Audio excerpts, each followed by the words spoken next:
Okay. One final question on timeline question before I move on. You mentioned yesterday that a reasonable prediction would be that Basel would not be finalized until the first quarter of 2025. Under this timeline, would it be safe to say that implementation would then not occur until at least the beginning of 2026? النهارده جيروم باول قدام الكونجرس بيتستيفاي. خلي بالكم برضو ان الكونجرس بيحبوا يحطوا كل اللوم على جيروم باول.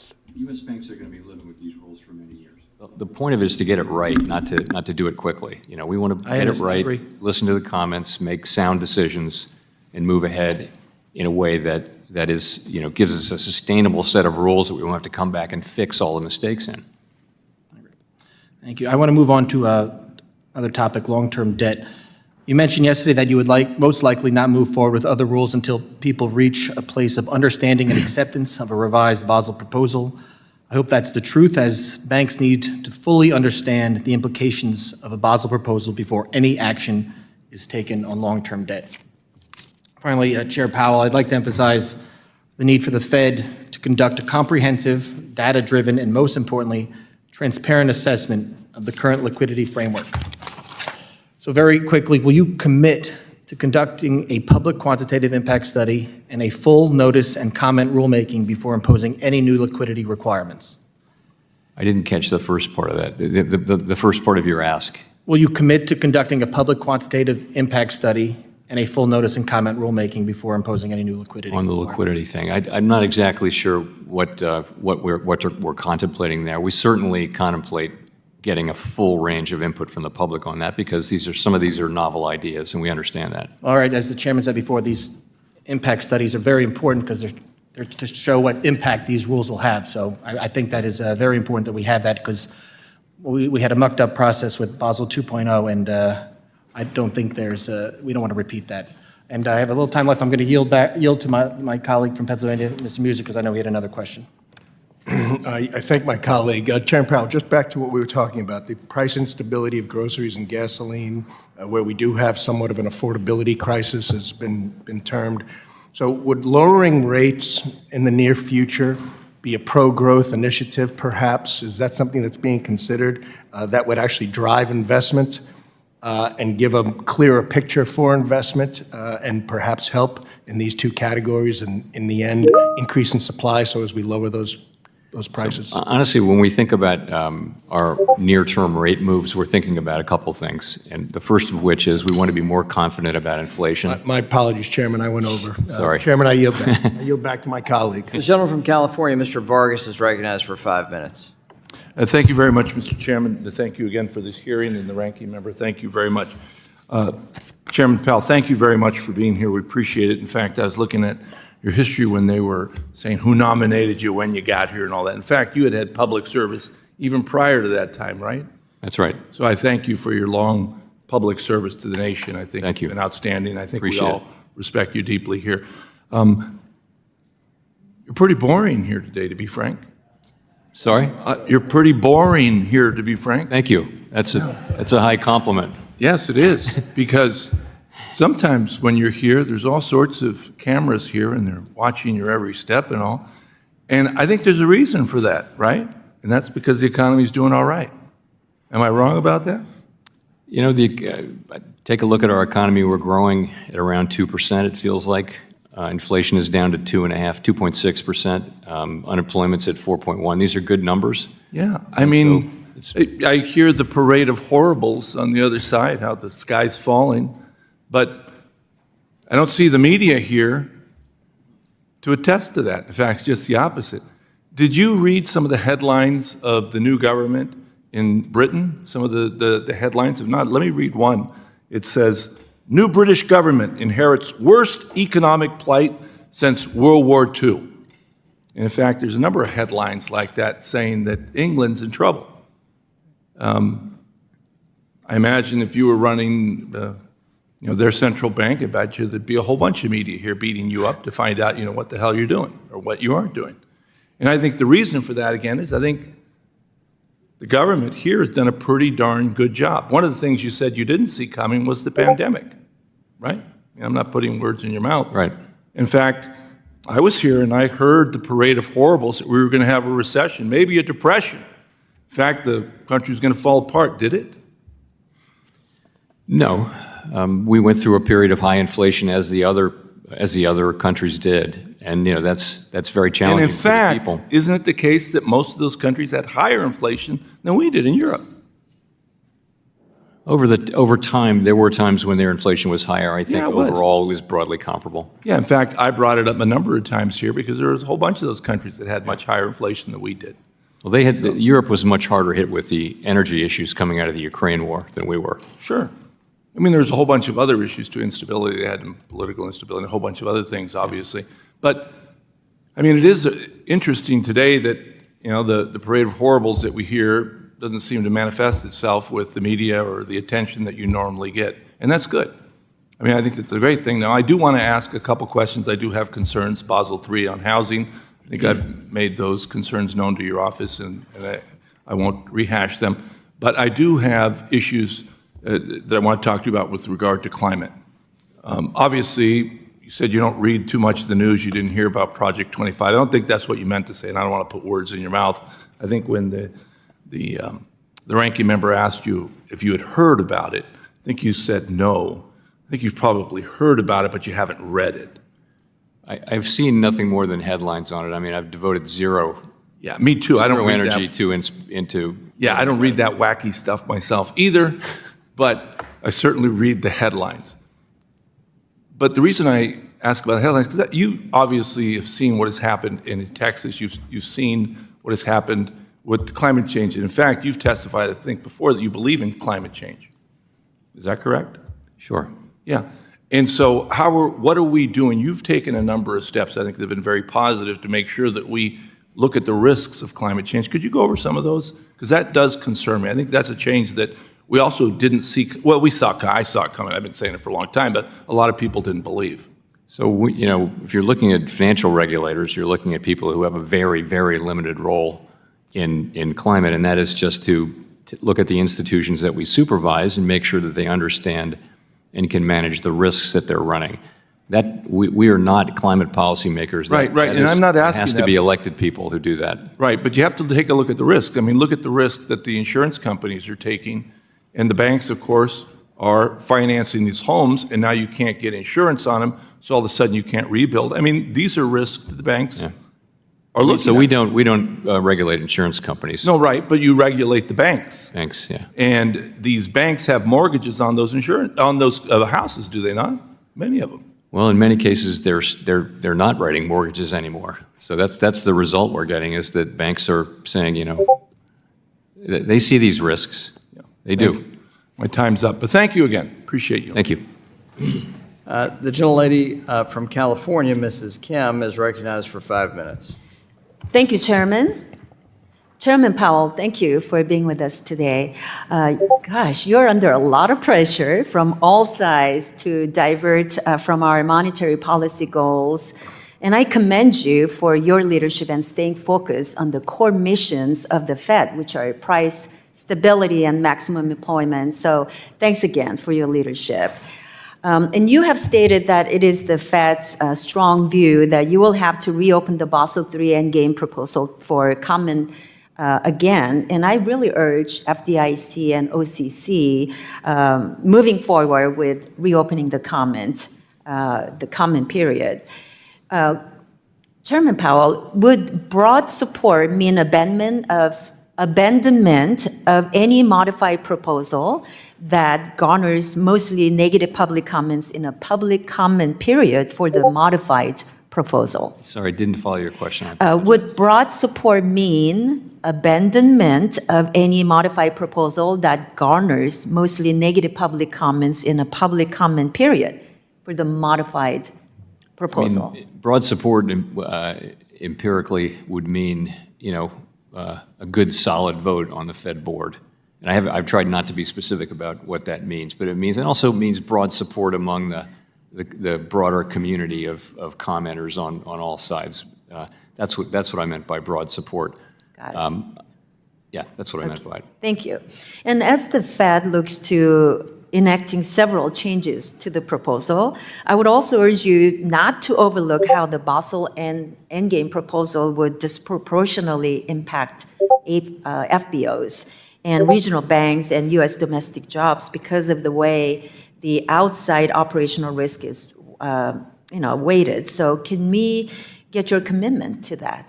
So let me just say I'm not going to get into specifics. We're well aware of those concerns. We've obviously carefully digested all of the comments we've gotten from all different sectors, and those are concerns that we're well aware of. Thank you. Let's switch gear to another matter. You have spoken for the need of transparency. Are there any conversations at the Fed to have more transparency and better engagement and consistency with stress tests? So we have increased transparency in the stress tests over time, and I would say we do. If people want to write articles and make comments that are critical of the stress tests, we're going to read those and we're going to think about that. We're open to improving it. We know that the stress test has to evolve over time if it's to remain relevant, and I think transparency is one of those subjects where we're prepared to listen and think about ideas. Definitely. I would like to see more stress test regime that is more transparent and adapted, identifying unforeseen risks. So we can achieve that by being more collaborative, I believe, yes. So I'm also interested to hear from you whether you and your fellow banking regulators have considered the cumulative impact of any new liquidity standards with the Basel III framework and the existing post-crisis liquidity requirements. So what industry engagement has the board staff held with respect to changes to the liquidity framework? So we haven't actually made any proposals on that yet. Mm-hmm. We have had significant industry interaction on the proposals, and we will move, I think, at some time this year. What about the board staff? Have they conducted any industry-wide data collection to study the necessity for and the impact of any changes? لو تلاحظوا بيقطعوه جامد. المهم ان هم بيدوا له كومبلمنت وبيقولوا له انت وفي وضع صعب ومش عارف ايه وبعد كده بيقوموا حاطين عليه في شويه اسئله مش تمام. Working on them, and it's a pretty early stage. Thank you. Let me quickly talk about the inflation issue. We had a peak inflation rate of 9.1% in June 2022, and a lot has been talked about being a supply side issue and the demand shock from the opening economy. So can you elaborate how the expansion in the money supply and fiscal stimulus played a role in persistent inflation, and why is it so important to get to the 2% inflation rate goal right now? So the inflation that arose here was a collision between very strong demand as the economy reopened. Remember that there had been fiscal transfers, we had rates very low. Those things were done because we thought we could be looking at a very, very bad economic time. As it turns out, the economy reopened and demand spiked very high. People had saved a lot of money because they couldn't spend. And so there was tremendous demand and there was constrained supply. And what you got was inflation. And you got that everywhere in the world. That's what happened. So what's happened to bring inflation down, we've made quite a lot of progress on inflation. To bring inflation down, the Fed has been working on, with restrictive policy, on cooling demand. That has been working. And the supply side has been healing. And the negative labor participation shock has essentially reversed, adjusted for. So it's kind of working out as we had expected. Thank you very much, Chairman. The gentlewoman from Georgia, Mrs. Williams, is now recognized for 5 minutes. Thank you, Chairman McHenry, and thank you, Chair Powell, for joining us today. As the president of the Federal Reserve Bank of Atlanta, Raphael Bostic has so rightly pointed out that combating economic inequality is a critical part of the Fed's dual mandate. When everyone in our community doesn't have the opportunity to contribute to their fullest potential, the economy is not firing on all cylinders. Nowhere is this more apparent than in my home city of Atlanta, which has more Black-owned businesses than any other city in the country, but is still among our nation's leaders in the racial wealth gap.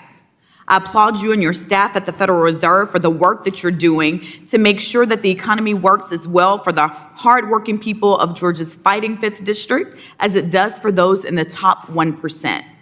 This includes helping to make sure that financial services are affordable and accessible to everyone.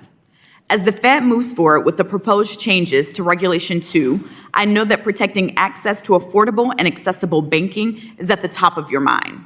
That is why I was concerned when I started receiving outreach about the unintentional effects that Reg 2 proposed rule would have on marginalized communities, including my constituents in Atlanta. Specifically, I heard about the impact that the reduction in interchange fees proposed by this rule could have on bank-owned certified accounts in my district and across the country. The Bank-Owned Initiative is a partnership between financial institutions and trusted community-based organizations to offer low or no-cost bank accounts to unbanked and underbanked individuals.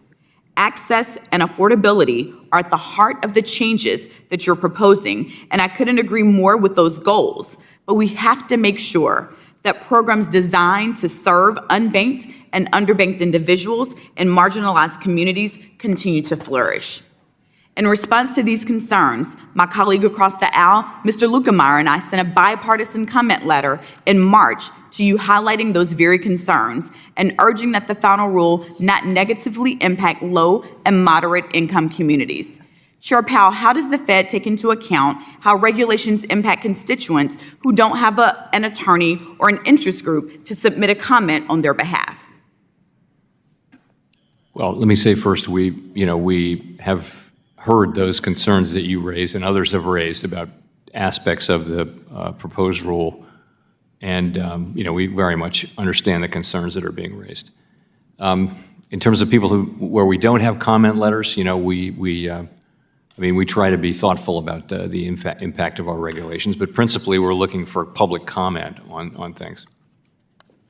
Thank you. The FDIC's most recent data shows that the rate of unbanked households is at an all-time low.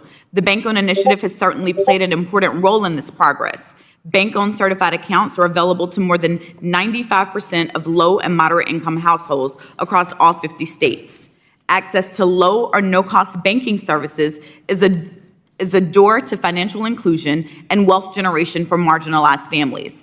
As written, Reg 2 could undo some of the enormous progress made in the past several years. Chair Powell, how can regulators work with members of this committee to ensure that future proposed rules do not hinder Americans' access to tools that enhance the Federal Reserve's financial inclusion efforts? So we're very focused on things like bank-owned, as you pointed out, and on access to the financial system for marginalized communities. So we wouldn't want to do anything to weigh on that.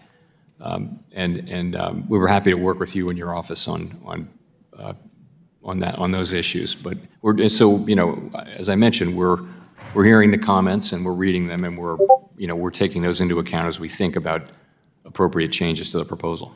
So we will definitely follow up on that, because as we're writing these regulations, I want to make sure that we're thinking about the real world impact and what it means to consumers when they're accessing financial institutions. I look forward to working with you to further the Fed's financial inclusion efforts. Like earlier this week, I sent you another bipartisan letter related to the Federal Reserve's April proposal to extend the operating hours of FedWire Fund service to 22 hours per day, 7 days per week, and every day of the year. That was news that I was eager to hear. This may sound like a small technical change, but it can have a big impact on our constituents, especially for those living in marginalized communities who live paycheck to paycheck. Growing up in the booming metropolis of Smith Station, Alabama, probably never heard of it, Chair Powell.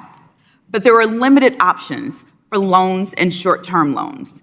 In an area where everyone needs a car to get to work and they have to work to eat, when money is short, any delay in accessing a paycheck or paying a bill can disrupt your entire household. Extending operating hours for FedWire Fund service and National Settlement Service will allow people continual access to their funds outside of what we've deemed normal operating hours. And I hear the gavel. I'm out of time, but we will be following up for more conversation. Thank you. Thank you. The gentleman from Nebraska, Mr. Flood, is recognized for 5 minutes. Thank you, Mr. Chairman. Chairman Powell, after a year with very high inflation that battered American paychecks, inflation rates have moderated some. However, inflation continues to linger above the 2% target rate set by the Federal Reserve. In fact, the PCE inflation index has remained above 2% for the last 3 years. The Federal Open Market Committee's statement on longer-run goals and monetary policy strategy issued at the beginning of the year stated, and I quote, "The committee seeks to achieve inflation that averages 2% over time and therefore judges that following periods when inflation has been running persistently below 2%, appropriate monetary policy will likely aim to achieve inflation moderately above 2% for some time," end quote. Chairman Powell, does the commitment to achieve a 2% average over time apply in the other direction as well? Meaning that if inflation remains above 2% for a protracted period, would the committee instead aim for inflation moderately below 2% for some time in order to achieve an inflation average of 2%? No, it doesn't. Is it fair to say that you would need to see the PCE index dip below 2% at least once in the coming months in order to contemplate a rate cut? No, that's not fair to say. We've said that you don't want to wait until inflation gets all the way down to 2%. Because inflation has a certain momentum. You wouldn't wait that long. If you waited that long, حلوة you probably قوي waited too الكلام long اللي قاله because النهارده في inflation will الحتة be دي. moving down. هنا بيتكلم ان مش شرط ان احنا نوصل لل 2% علشان نعمل كت للفايدة، فبالتالي في احتمالية ان هو يحصل كت للفايدة او قص للفايدة لو وصلنا قربنا قوي على ال 2%، بالتالي ان ممكن يكون عندنا ريت كت واحدة بس في شهر نوفمبر. We want to be more confident. We want to have greater confidence, and that means more good inflation readings. That inflation is moving sustainably down to 2%. Greater confidence that that is the case. But remember, we have a dual mandate too. We're not just an inflation targeting central bank. We also have an employment mandate. So I could also see us cutting, and we've said this, I've said this, if we saw unexpected weakening in the labor market. And we do now see, I'll say, speak for myself, I now see the risks to the two mandates as much closer to being in balance. I think for a long time we've had to focus heavily on the inflation mandate, but I think now we're getting to the place where you know the labor market is getting pretty much in balance to where it needs to be, and so we're looking at both sides. I know that the media and others have continued to talk about the prospect of political interference with the Federal Reserve. With an election coming up, I know you are very aware of the heightened scrutiny awaiting the Open Market Committee meetings in July and September. Can you use this opportunity to speak regarding the Federal Reserve's political independence going into this election? Sure, I'd be glad to. So, you know, our political independence is critical to our ability to do our jobs and to sustain the faith of people across the political spectrum. And it comes down to we make our decisions based on economic data, the evolving outlook, the balance of risks, and we don't take into consideration any other factors, including political factors. We have a long history of doing that, and I think the public believes we will do that. Any decision that we make to, you know, on rates, on any of our policy tools, it's going to be very well grounded in the data, and it will represent our best thinking about what is best for the American public in the near and medium term. And that's the promise that I will give and that all my colleagues will give. And that means that we're not looking at things like election cycles, we're not looking at any of those things. We're looking at the data. What does it tell us is the right thing to do? When we figure that out, when we think it's time to move, we go ahead and move, but not until then. Appreciate that. Finally, I'd like to raise concerns with housing costs. While shelter is one component of the broader PCE calculation, housing often makes up one of the largest, if not the largest, expense for many consumers. Inflation for housing remains persistently high. One of the characteristics of this economy is that consumer sentiment is remarkably low. Do you think high housing costs could be contributing to the persistently low consumer sentiment? I think high prices generally, I think nobody really can be super highly confident of their answer on this, but I do think it's the fact that while inflation has come down, prices are high, if you know what I mean, and people are paying more for things, more for housing, more for the essentials of life, food, energy, and you know that to me is how I would explain surveys. We say that the economy is growing, inflation's come down, unemployment's low, and all that's true, but prices are high. Thank you, Chairman Powell, for your answer and your testimony, and I yield back. Gentleman from New York, Mr. Torres is recognized for 5 minutes.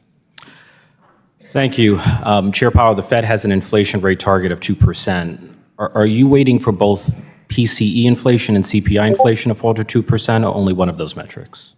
So we look at different measures, but for a quarter of a century, the PCE inflation has been the Fed's goal. We've defined our goal in terms of that because we think it's the better measure of the costs and inflation that the public actually faces. And you've said that you're willing to cut interest rates before reaching the 2% target. Is the decision to cut interest rates going to be driven by reaching a particular target en route to 2%, or is it driven by the overall trajectory of the inflation rate? It's going to be driven by the totality of the data. There isn't a particular number that we have in mind that we have to get to. It's more, you look at all of the data, and the question we're asking ourselves is, are we sufficiently confident that inflation really is moving down toward 2%? So what's the underlying inflation rate, looking through the volatility? We're also looking, though, as I mentioned, at the labor market, and we're asking ourselves, we have to take into account now maximum employment, that mandate. So we're looking at both of those in the decisions that we make. I mean, are you confident that the inflation rate is on a downward trajectory? I do have some confidence of that. I think we've seen that over the past several years. The question is, are we sufficiently confident that it is moving sustainably down to 2%? And I'm not prepared to say that yet. Okay. Chair Powell, you announced a reproposal of Basel III rather than a mere revision. Do you believe that the U.S. banking system is sufficiently capitalized in the absence of Basel III?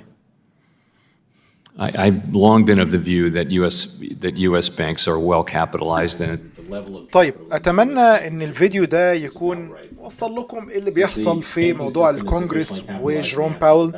منتظرين بكرة الساعة 8:30 الصبح بتوقيت نيويورك التقرير بتاع التضخم.